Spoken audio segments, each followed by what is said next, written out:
Hello, beautiful souls, and welcome to my channel. If you're new here, my name is Aura, and today I'm going to answer one of your questions. And this question specifically is asked by Andrea Budulescu 9227. She wrote, I'm amazed by your change. How is it possible in one day to change so much? What happened in that day? I'm very interested to tell us what happened some days before that day and details about that day. Did you have moments of going back to bad habits? Or did you just keep that change? Maybe others would be curious about these details as well. So, what happened? The thing is that I went to bed and I decided that I'm going to change. I drew a line, and I have done this before in my life, that I go to bed and I draw a line in my head and I say, starting tomorrow, I begin a new life. I begin a new way of being. Right before going to bed, I usually review my day and I realize, well, not always, but sometimes it happens that I realize that it wasn't as well as I would have imagined, that I could have done some things differently. And so I make plans for the next day to improve certain aspects, moments, habits, and so on. So I say, tomorrow I'm going to eat better, or I will exercise in a different way, or I will go to sleep better, or I will skip doing this. And what happened the days prior to me making that change in November 2011 is that I got to a point where I hated my life so badly that I needed to change. And I have been suicidal for about 15 years prior to that.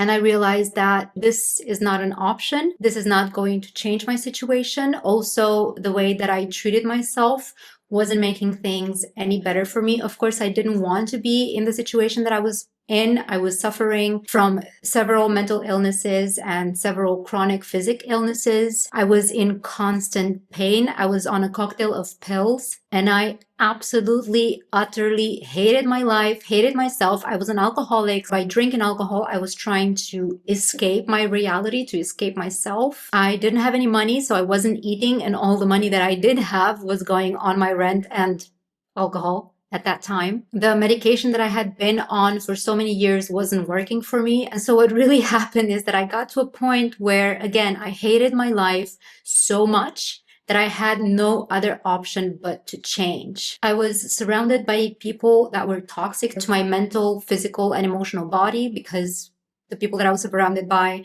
were doing drugs, something that I've never been into, but it was just a lot of alcohol involved, a lot of partying, a lot of emotional downward spirals where so many people were depressed. It was such a huge trend to have mental illnesses and to talk about wanting to end it all. Ever since I was a little child, my dream was to save the world, save people, save humanity. And so I surrounded myself with these people that were suffering, and I needed to change all of that. Well, back then I didn't realize that. I never said that it's because of the people that I'm hanging with, but I said I need to isolate myself, because I asked, okay, so how can I make these changes that I need to make in my life? How can I start a new life? And the answers were, you need to stop drinking. You need to stop eating the way you're eating, because my diet consisted of what I said, alcohol and fast food. It was just pizza and fast food chains. Also, because I couldn't handle anything else, I needed that type of food to combat my constant hangovers. And you know that when you are depressed, you are automatically drawn to comfort food because it comforts you for a while, or at least that's what we feel emotionally. But the body is actually getting even more depressed, further depressed from that comfort food. Just like alcohol is a depressant, so is comfort food a depressant. It makes you heavier. It makes your brain foggy. It makes you sluggish, dense. So through introspection, I started assessing myself, what it is that I'm doing to myself, and what my values are for the optimal human being. Because one of the reasons that I've been hating myself my entire life was the fact that I was living in a human body, that I had a human form, and I behaved and looked like a human and could be mistaken for a human. And I wasn't very happy with the way humans were living their lives.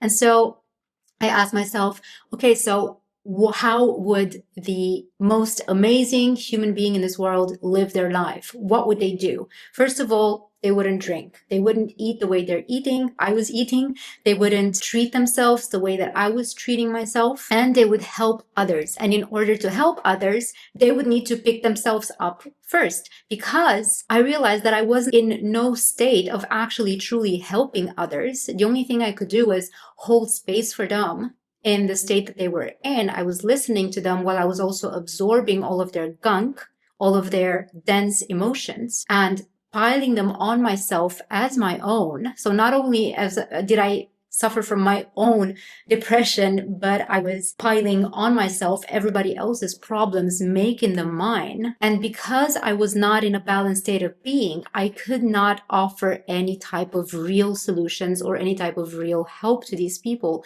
because I didn't know how to help myself. So what I needed to do was start helping myself. I was also willing to risk it all and try something that I never tried before, which was taking care of this thing right here, of this body, of this vessel, of this brain, of this heart, and start listening to it, which again is something that I've never done before. I always knew what was good for me and what wasn't good for me. And how I knew that is I was just listening to my body. You all know, everybody knows what is good for them and what isn't good for them. It's a matter of, does it bring you joy or does it not? Does it make you feel good or does it not? And the question is, does it make you feel good in the long run, or will you feel guilty half an hour after you're doing whatever you think makes you feel good? So it's about making sure that you're doing things that make you feel good in the long run without causing any feelings of guilt. So the perfect human being, according to my values, was going to bed at 9 p.m., waking up. I was anyway waking up naturally at 6 a.m. So starting the day with a full 8 hours of sleep, reading good books, immersing themselves in deeper knowledge on all types of levels, knowledge that will help them have a deeper grasp on life and themselves. Because again, I wanted to save the world, but I cannot save the world if I know nothing about the world and about the human state of being. Not just not knowing nothing about it, but literally being unable to help myself. And what I did is I got to work. I also knew that the pills that I was taking weren't doing anything for me. So against my doctor's advice, I started lowering the doses of my medication week by week. So I took it slowly, very, very slowly. Also, everybody in my family is a medical doctor. So I've been talking to them. I know how these things work. Please don't do anything like this. I know talking to your doctor is always the best thing to do, or the most advised thing to do, but also please listen to your body. And so I started tapering off the medication slowly, while at the same time willingly working with myself and having the will to live joyfully while taking care of myself. And one thing that I was writing with a pen on my arm every single day was, be the change you wish to see in the world. I was writing it here on my left arm. And so my goal was every single day to be an example of the change that I wanted to see in the world. To me, this was not a cheesy quote. It was something that I was taking extremely literally, and I was living by it every single day. Another thing that I knew helped me was, besides eating a healthy diet, was exercising. So I didn't like running. I tried going to the gym, but I cannot for the life of me go to the gym. That's not the place for me. So I started training at home with YouTube, while at the same time dancing for about half an hour before I was going to bed. Again, everybody trains whenever they find that it's the best time of the day for them to train. For me, it was right before going to bed, and I was listening to Spotify with all the commercials and all that. And I enjoyed the commercials also because I could catch my breath in between the songs as I was going really hard at it. And I loved it. It was the highlight of my day. And as I started eating intentionally, intuitively, and being aware of how my body feels after each and every meal, I would either incorporate certain things in my diet or remove them completely. This is how I started really getting away from cheese. I always knew that dairy was not good for me, but being the Romanian that I am, I love my cheese, which no longer matter because I decided to respect myself instead of just doing what my taste buds were asking me, which meant sacrificing my stomach for it and my digestion. And I had enough physical problems as it was. I stopped eating bread. I actually got on a paleo diet back then. I was having back then meat because, again, I'm Romanian. I grew up the Romanian way. Also, my grandparents always had chickens, hundreds of them. So I allowed myself to have one meal per week where it was either chicken or fish. And the rest was just fruits, vegetables. I started taking maca powder for my hormones. I was doing other things such as spirulina, but then I stopped because I wasn't feeling very good from it. So I did everything in my power to make sure that I feel physically, emotionally, and mentally great. I also started meditating every single day, and I started doing self-hypnotherapy at home with Brian Weiss videos on YouTube back in 2011, 2012. Within 3 months, I got off of all the medication and I was, for the first time in my life, pain-free. I did not remember what it felt like to be pain-free. It was insane and I couldn't believe it. I couldn't believe it that I could sit on a chair without dying. I couldn't believe that I could breathe without being in pain. It was that extreme before. And I also didn't understand how extreme it was, in what a horrendous state of being I used to be, until I managed to free myself from pain. And these meditative practices and the self-hypnosis, they all helped me integrate more of these things into my life. They helped me stay on track. I was also uninfluenced by anything or anyone. I completely got off the internet. Well, I was on the internet for inspiration and for knowledge. I was learning more about nutrition. I started studying all types of things. I dove deeper into psychology, philosophy, even though philosophy is what I studied in university, and most and foremost, Buddhism. So that's what I was using the internet for. Also on social media, if I would post, I would then only post for myself, because I was treating social media kind of like a blog where I would post Buddhist quotes or feel good or self-help phrases that would describe a certain moment in time on my path of coming back home to myself. And another goal that I had was to become the 5-year-old that I used to be. Because when I was a kid, I was very happy. I was very open-hearted, open-minded. I loved everything and everyone. And I kind of turned into an introvert in my later years, or after the age of 5, 6, 7. That's where I started turning into an introvert. And so I was doing my best to get back to that 4 or 5-year-old aspect of myself that loved the world and that loved herself. Because up until that time, it felt atrocious to say that I would love myself. But all of a sudden in 2012, for the first time in my life, it felt like it. I woke up one day and I said, oh my God, I love myself. This is crazy. I actually love myself. And this is something that, again, I have not felt since I was that 4 or 5-year-old kid. And of course, another thing that kept me going were the amazing results that I was seeing every single day. I had more energy than I ever had in my life. People around me have changed. The people that I would meet in university, the people that I would meet in the grocery stores were the same, and they were treating me differently. The people that I would meet in the streets were the same. I was in a very little town back then. I was in a student town. And all of a sudden, I had so many beautiful opportunities in my life. I was being offered internships that were amazing. Life was just finally seeing me and it was embracing me. And I felt like I was flourishing.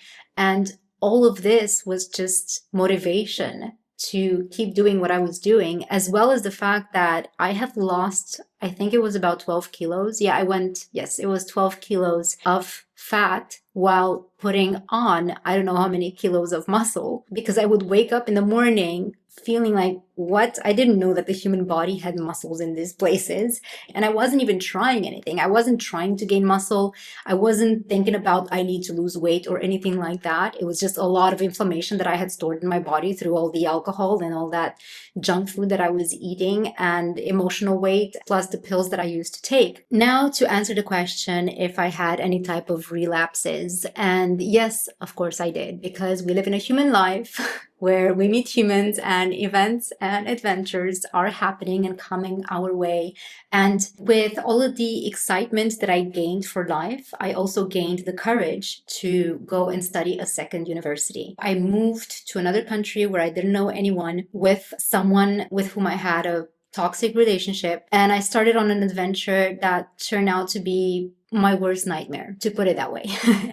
Well, not my worst nightmare, because it got me to where I am today, which I'm extremely grateful for. But it was so extremely stressful that I ended up having many, many weeks, months of sleeping 5 hours a week. I didn't have time to eat, and I was under constant pressure and stress. And so that inevitably activated all of the craziness again. That is normal. That happens to everyone. Stress is the number one killer. It is the fuel that activates every single illness: chronic, deadly, mental, physical, emotional, energetic, call it what you want. It is stress.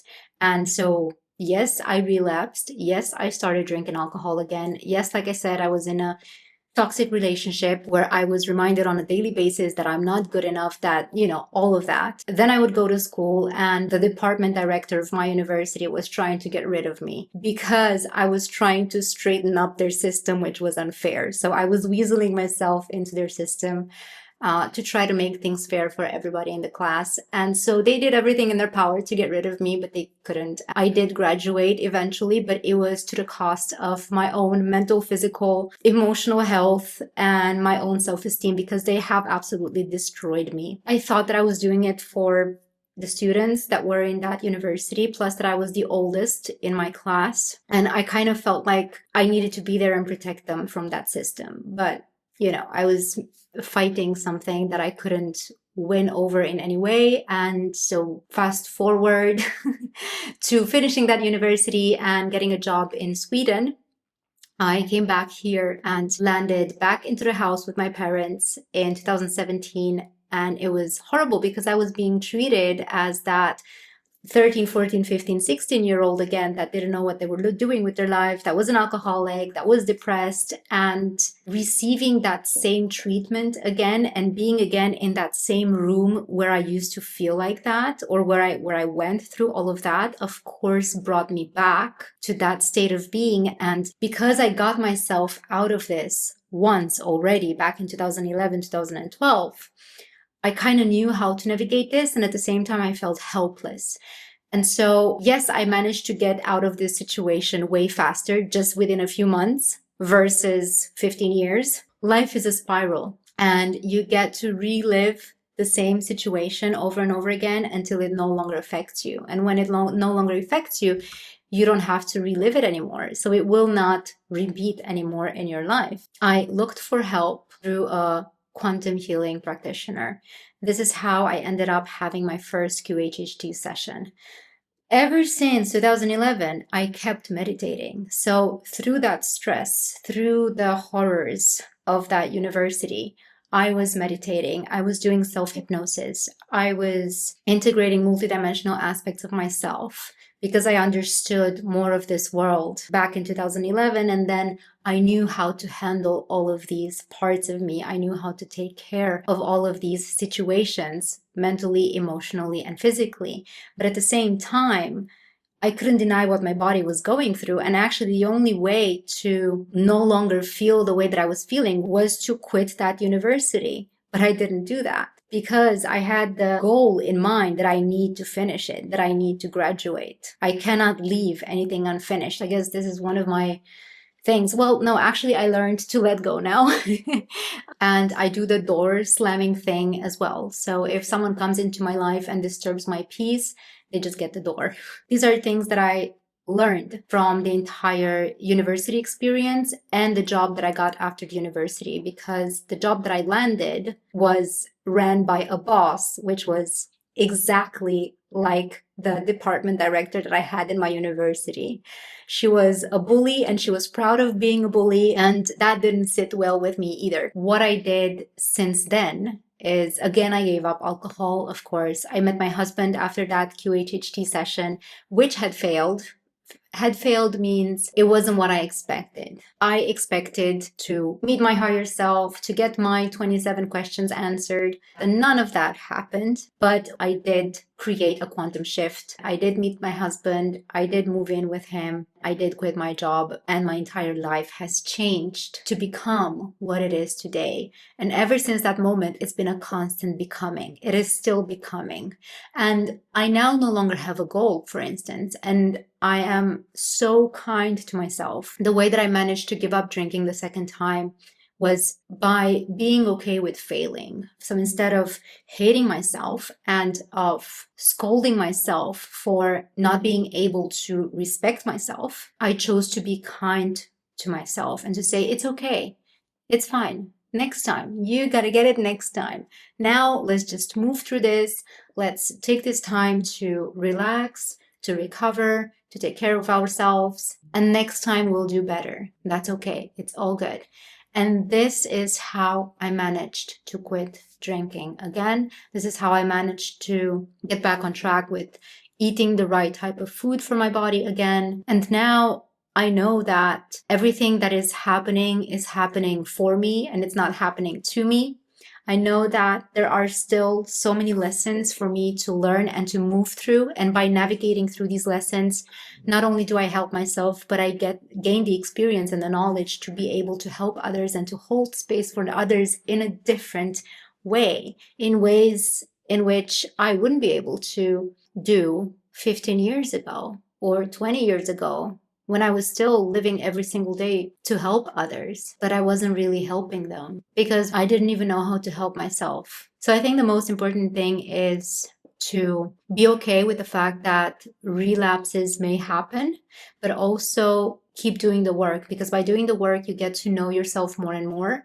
And you get to learn to respect yourself, to ground within yourself, and to gain that integrity, which helps you remain poised no matter what the situation is. So now I can be in situations which I couldn't handle before and just remain calm or remain completely unshook, because I learned that it is what it is. It's not up to me what others are doing. It is not up to me to control the environment around me, but I can always control or choose how I feel or how something affects me. We are able to govern our emotions, and we're able to govern our emotions by choosing a different perspective. So I think maybe this is the most important thing with this video that is getting extremely long. Oh my God, I was going to make this like a 10-minute answer. Having a different perspective is all that matters.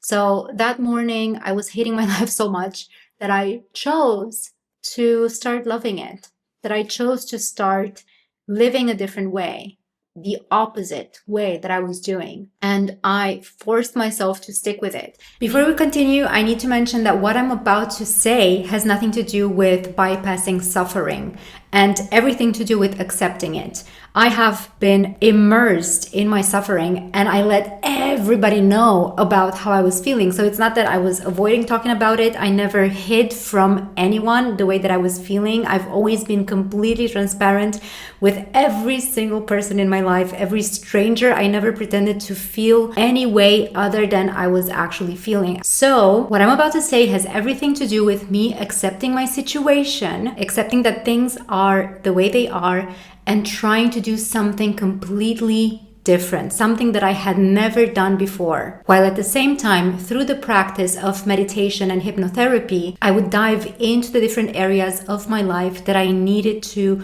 transmute, that I needed to understand in order to heal and begin to integrate these parts of myself so that I could truly liberate myself. And again, all of this work is like brushing your teeth. The moment you stop brushing your teeth, you start having problems. So it's about consistency when it comes to our own personal mental and emotional hygiene, as well as physical hygiene. So now that I made this clear, let's go back to the video. And in a way, it's the same as fake it till you make it, because you behave opposed to what you know your reality is. So if your current truth says that your reality is hell right now, you make the choice to live as if you were in heaven. And this is what I did. So no matter what was happening, no matter how much I was in pain, physical, mental, emotional pain, no matter how destroyed I was, like I said, I couldn't sit on a chair. I couldn't breathe from pain. So many times I almost fainted on the street from the physical pain that I was in. With that being my reality, I chose to from now on smile and pretend like I'm in heaven. I was telling myself, we are amazing. We're having a blast. We're loving this life. We are pure joy. Not we are experiencing pure joy, but we are pure joy. We are pure love. We are pure embodied awesomeness. This is what we are. And so how would that behave? How would pure joy behave? How would pure embodied awesomeness behave?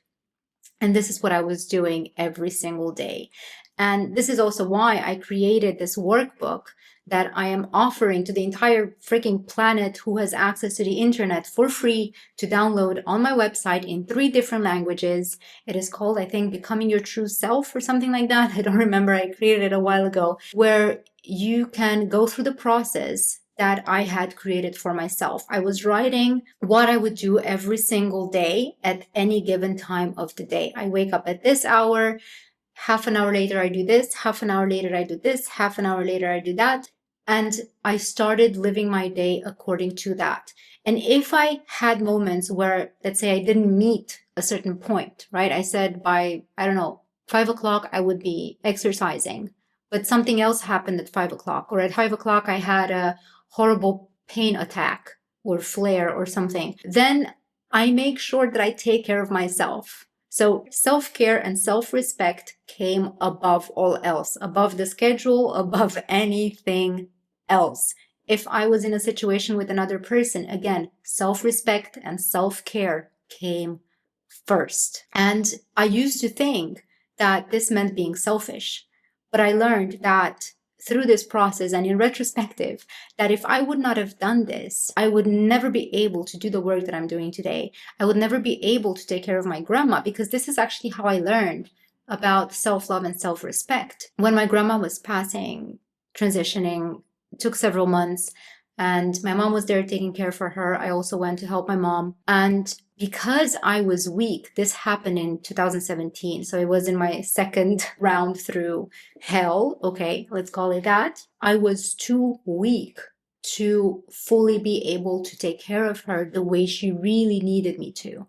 I could have taken care of her so much better if I would have taken care of myself first, prior to her needing me to take care of her. I hope that this makes sense to you, which is why you cannot care for another person if you don't care for yourself. Self-care is self-love, and love is respect. There's no respect without love, and there's no love without respect. They are the same word. Caring, loving, respecting. Same thing. So if you don't care, love, and respect yourself, you cannot care for, love, and respect another person. Also, trust. Trust that you will get through this. Trust that you will get yourself out of this, even if you don't see immediate results. Because I understood that it took me 20 years since the age of 5 to the age, I think I was 23 or something the first time around, when I went through all of this, through the first transformation, my second awakening. I understood that it took me 15 years of destroying myself to get to where I was. And so it will take time for me to heal. So I needed to be patient, and I needed to trust. So have patience, trust, be kind to yourself, respect yourself, love yourself, and care for yourself above all. And the rest will follow. Because when the time really comes and shit hits the fan, and you will really, truly be needing to care for someone else, if you haven't done the job of really, truly caring for yourself first, you won't be able to do as great of a job as you could have if you would have taken care of yourself first.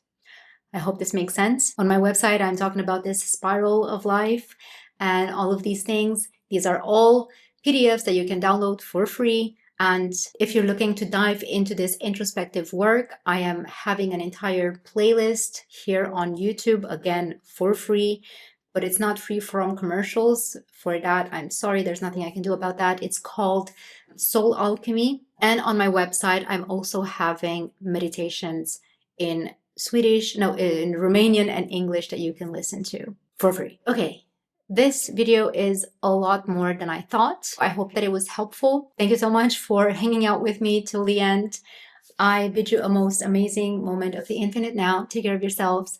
I love you. Please remember and know that you are amazing. You are extremely valuable and so much needed right here at this time. And I'm so grateful that you are navigating this beautiful human experience with me right now. Take care of yourself and stay incredible. Bye.